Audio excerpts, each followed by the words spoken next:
membacakan sebuah cerita asli dari Ponorogo.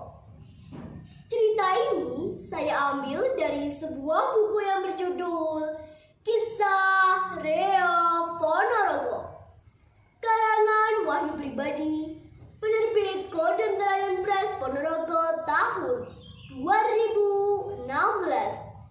Nah, teman-teman, begini ceritanya.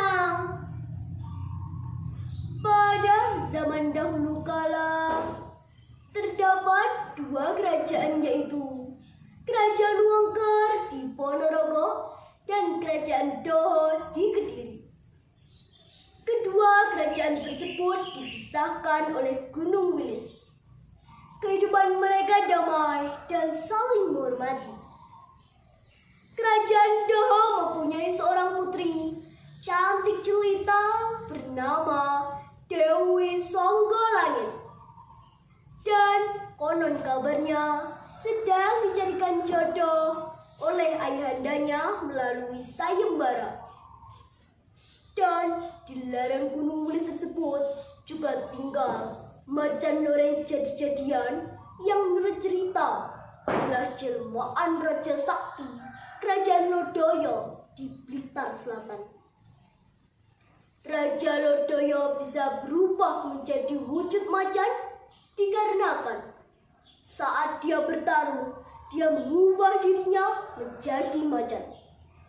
Dan saat musuhnya mati, dia memangsa musuhnya dengan penuh nafsu. Karena dikuasai nafsu, Raja Lodoyo lupa mengingat mantra untuk membalikannya menjadi manusia lagi. Dia akan berubah menjadi manusia lagi jika ada yang mampu mengalahkannya. Sementara itu, Kerajaan Wongker diserang Kerajaan Kahuripan yang dipimpin oleh Raja Brawijaya. Kerajaan Wongker hancur dan turun raja yang berhasil lolos. Salah satunya adalah Raden Panji dan adiknya Bujangga Anom. Mereka berkelana dan bertemu dengan Kanjeng Sunan Lawu. Kemudian diangkat menjadi murid. Setelah Raden Panji mendapatkan ilmu dan pusaka sakti berupa pecut dan topeng, mereka kembali ke Ponorogo. Pada saat itu, Kerajaan Kahuripan yang telah menguasai Ponorogo sedang terjadi perang saudara, sehingga terjadi kekosongan kekuasaan. Kesempatan itu dimanfaatkan Raden Panji untuk mendirikan kerajaan baru yang diberi nama Bantarangen, yang berarti tempat yang nyaman. Raden Panji bergelar Raden Panji Klono Siswahandono, yang kemudian disebut dengan Klono Sewandono. Sedangkan adiknya Bujangga Anom dikenal dengan Bujangganom. Prabu Klono Sewandono dikenal sebagai raja yang arif, bijaksana, sakti, gagah perkasa, dan dicintai oleh semua rakyatnya. Hanya saja sang Prabu belum mempunyai permaisuri. Hal tersebut sering menjadi perbincangan di kalangan kerajaan dan rakyat biasa. Yuk, kalian tahu nggak kalau Prabu Maniswandara itu tidak suka perempuan loh. Semua orang mulai mempergunjingkan sang Prabu. Hus, kamu ini sembarang saja kalau ngomong, dasar tukang gosip. Celetuk rakyat lainnya. Lah, ini tuh bukan gosip, tapi fakta. Coba deh kalian pikir, sang Prabu itu kan tampan, gagah perkasa. Loh, tapi kenapa kok belum punya istri? Malah sering sama laki tampan di keratonnya. Itu namanya apa kalau tidak suka perempuan? Mikir. Pergunjingan tersebut sampai ke telinga Patih Bujangganom. Akhirnya Patih Bujangganom memberanikan diri untuk bertanya kepada sang Prabu. Sang Prabu pun bersemedi untuk meminta petunjuk. Setelah 40 hari bersemedi, akhirnya mendapat petunjuk. dan kemudian berkata kepada sang pati,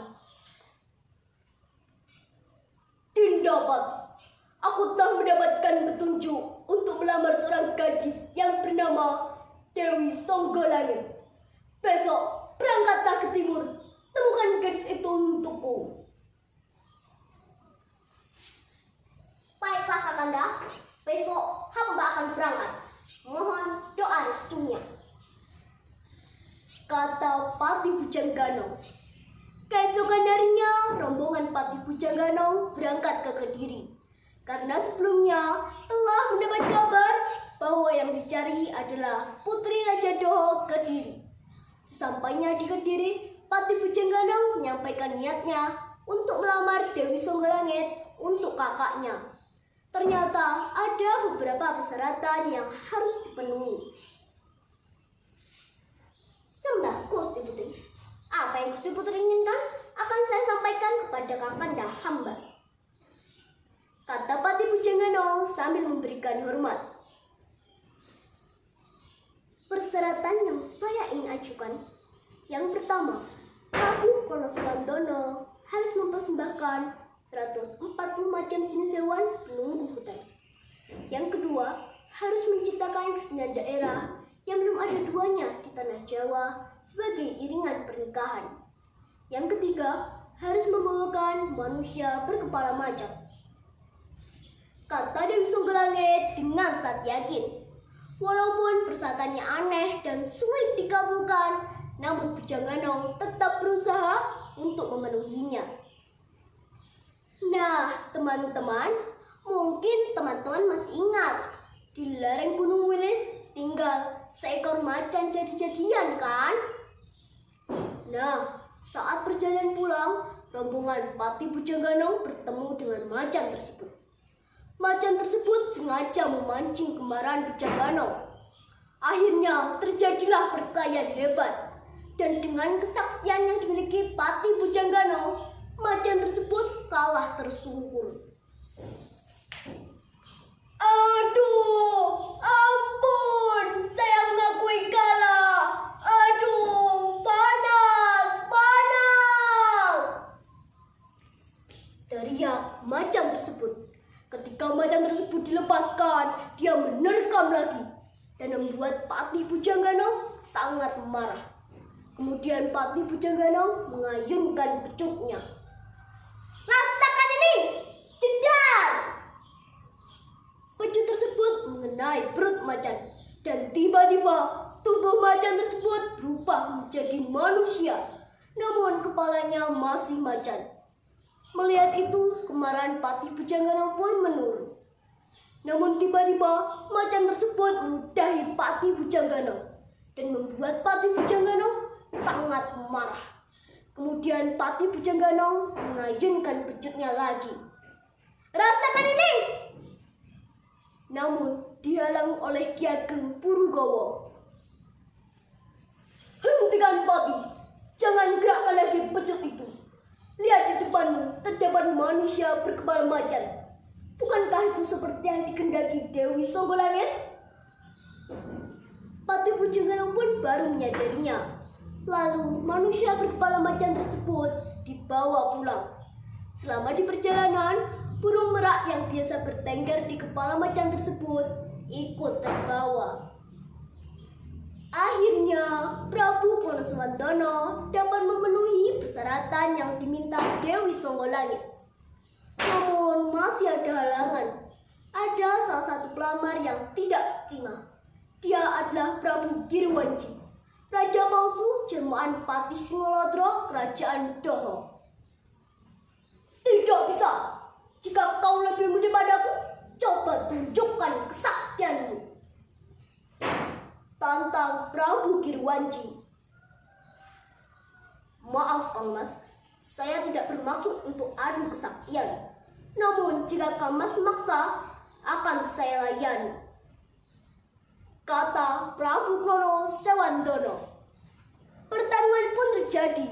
Mereka sama-sama sakti. Pertarungan pun berjalan sengit. Di akhir pertarungan, Prabu Wonosowandono mengeluarkan pecut saktinya. "Pecut Samantiman!" sedikit jurus andalan, Prabu Krono Sewandono mengayunkan becutnya. Rasakan ini! Jedar!